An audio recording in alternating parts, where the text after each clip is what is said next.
Hello, good morning guys. আজকে আমার birthday.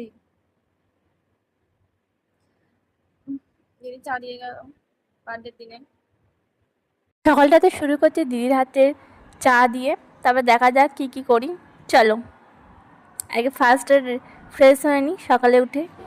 আজকের দিনেও পড়াতে হচ্ছে, তারপর সকালে পড়িয়ে নিয়ে ব্রেকফাস্টে খেয়ে নিয়েছিলাম লুচি, তার সাথে আলু মটরের তরকারি ছিল, আর বাড়িতে দিদি আলু ভাজা ভেজেছিল, ওটাই দিয়ে ব্রেকফাস্টটা করে নিই।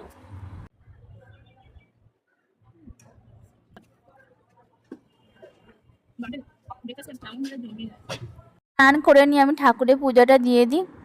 বার্থডে দুপুরে পরেছিলাম এই কুর্তিটা, যা গরম পড়েছে তাই আমি একটু হালকা কিছু পরেছি। চলো মেকআপ করা যাক। এবার করবো মেকআপ, মেকআপ না বাস ময়শ্চারাইজার লাগবো, সানস্ক্রিন। বার্থডে খাওয়া দাওয়ার জন্য রেডি হয়ে গিয়েছি।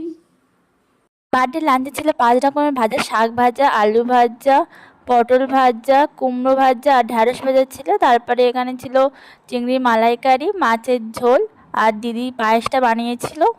এটাই ছিল আমার বার্থডের আজকে স্পেশাল লাঞ্চ। রান্নাগুলো খুব সুন্দর করেছিল মার, পায়েসটাও ভালো করেছিল দিদি। এটা ফেস প্যাক মেখে নিয়েছি। রাতে তো কেক কাটবো, তাই নট করে রেডি হয়ে নিচ্ছি ভালো করে। এগুলো করতে হবে তো, মুখটা আমার বার্থডে বলে কথা।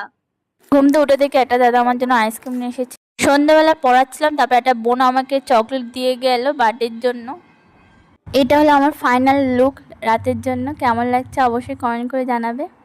Happy birthday to you, happy birthday to you. Happy birthday.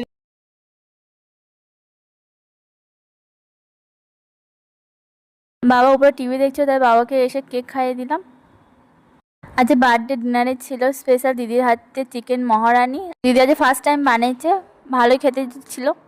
দিদি বার্থডে গিফট হিসাবে ফোনে কভারটা দিয়েছে, আর আমার বেস্ট ফ্রেন্ড শোপিসটা দিয়েছে।